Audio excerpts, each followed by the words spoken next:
श्रोते हो, आता आपण ऐकणार आहोत अहिल्यानगर जिल्ह्याचं वार्तापत्र. या वार्तापत्रात गोदा ते नर्मदा पुण्यश्लोक अहिल्यादेवी जलयात्रेचा चौंडी इथून प्रारंभ, राहुरी विधानसभा पोटनिवडणुकीचा निकाल उद्या जाहीर होणार आणि डीआरडीओनं विकसित केलेल्या विक्रम VT-21 या आर्म प्लॅटफॉर्मचं VRDE इथं अनावरण. यासह ऐकूया आमचे अहिल्यानगर जिल्ह्याचे प्रतिनिधी मनोज सातपुते यांनी पाठवलेला ठळक घडामोडींचा हा आढावा. पुण्यश्लोक अहिल्यादेवी होळकर यांच्या त्रिजन्मशताब्दीनिमित्त राज्य शासनाच्या वतीनं गोदा ते नर्मदा पुण्यश्लोक अहिल्यादेवी जलयात्रेचं आयोजन करण्यात आलं होतं. अहिल्यादेवी होळकर यांचं जन्मस्थळ असलेल्या जामखेड तालुक्यातील चौंडी इथून या जलयात्रेचा प्रारंभ करण्यात आला. उपमुख्यमंत्री एकनाथ शिंदे, विधान परिषदेचे सभापती राम शिंदे यांच्यासह विविध विभागांचे अधिकारी, लोकप्रतिनिधी आणि नागरिक यावेळी मोठ्या संख्येनं उपस्थित होते. छत्रपती शिवाजी महाराजांनी हिंदवी स्वराज्याची ज्योत पेटवली आणि पुण्यश्लोक अहिल्यादेवी होळकर यांनी आपल्या कार्यातून स्वराज्याचा विस्तार केला, असं उपमुख्यमंत्री शिंदे यावेळी बोलताना म्हणाले. पुण्यश्लोक अहिल्यादेवी होळकर यांच्या पदस्पर्शानं पावन झालेल्या भूमीची माती आणि सीना नदीतील पवित्र जलकलश घेऊन ही यात्रा मध्य प्रदेशातील महेश्वरकडे मार्गस्थ झाली. 5 दिवसांची यात्रा करून मध्य प्रदेशातील महेश्वर इथं या जलयात्रेचा उत्साहात समारोप झाला. महाराष्ट्रातील 130 नद्यांमधून आणलेलं पवित्र जल यावेळी नर्मदेत विसर्जित करण्यात आलं. शिवाजीराव कर्डिले यांच्या निधनामुळे रिक्त झालेल्या राहुरी विधानसभेच्या पोटनिवडणुकीसाठी 23 एप्रिल रोजी मतदान झालं. या निवडणुकीसाठीचा निकाल उद्या म्हणजे 4 मे रोजी जाहीर होणार आहे. या निवडणुकीत 7 उमेदवार रिंगणात आहेत.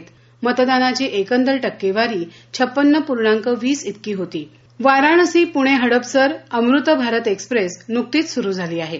पंतप्रधान नरेंद्र मोदी यांनी काशीमधून या रेल्वेला हिरवा झेंडा दाखवून मार्गस्थ केलं. या एक्सप्रेसचं कोपरगाव आणि अहिल्यानगर स्थानकात जल्लोषात स्वागत करण्यात आलं. अहिल्यानगर स्थानकावर पुण्याचे अतिरिक्त विभागीय रेल्वे व्यवस्थापक PU जाधव यांच्यासह अधिकारी उपस्थित होते.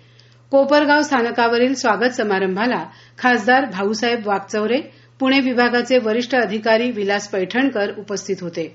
संरक्षण संशोधन विकास संस्था म्हणजेच DRDO आणि वाहन संशोधन आणि विकास प्रतिष्ठान म्हणजेच VRDE यांनी संयुक्तपणे विकसित केलेल्या विक्रम VT-21 या ट्रॅक्ड आणि व्हील्ड अशा दोन्ही प्रकारातील अत्याधुनिक आर्म प्लॅटफॉर्मचं अनावरण नुकतंच अहिल्यानगर इथल्या VRDE मध्ये करण्यात आलं.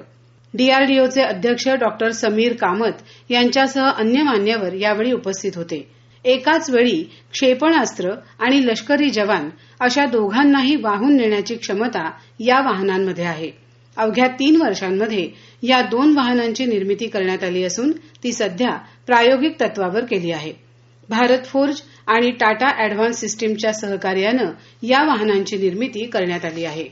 महसूल मंत्री चंद्रशेखर बावनकुळे यांच्या उपस्थितीत शिर्डी अप्पर जिल्हाधिकारी कार्यालयात जनता दरबार आयोजित करण्यात आला होता. यावेळी महसूल मंत्र्यांनी 200हून अधिक नागरिकांची निवेदनं प्रत्यक्ष स्वीकारली. यातील काही निवेदनांवर जागेवरच निर्णय दिला तर काही निवेदनांचा 15 दिवसांच्या आत निपटारा करण्याची ग्वाही त्यांनी दिली. जिल्हाधिकारी डॉ. पंकज आशिया यांच्यासह विविध अधिकारी यावेळी उपस्थित होते. महिला आणि बालविकास विभागाअंतर्गत राबवण्यात आलेल्या 8व्या राष्ट्रीय पोषण पंधरवड्यातील जनजागृती उपक्रमांमध्ये अहिल्यानगर जिल्ह्यानं देशात प्रथम क्रमांक पटकावला आहे. केंद्र शासनाच्या सूचनेनुसार 9 एप्रिल ते 23 एप्रिल या कालावधीत जिल्ह्यातील सर्व अंगणवाडी केंद्रांमध्ये हे उपक्रम राबवण्यात आले. या उपक्रमात पुणे जिल्हा 2ऱ्या तर बिहारमधील मुझफ्फरपूर जिल्हा 3ऱ्या क्रमांकावर आहे. सामाजिक विशेष सहाय्य योजनांच्या प्रभावी अंमलबजावणीत देखील जिल्ह्यानं उल्लेखनीय यश मिळवलं आहे.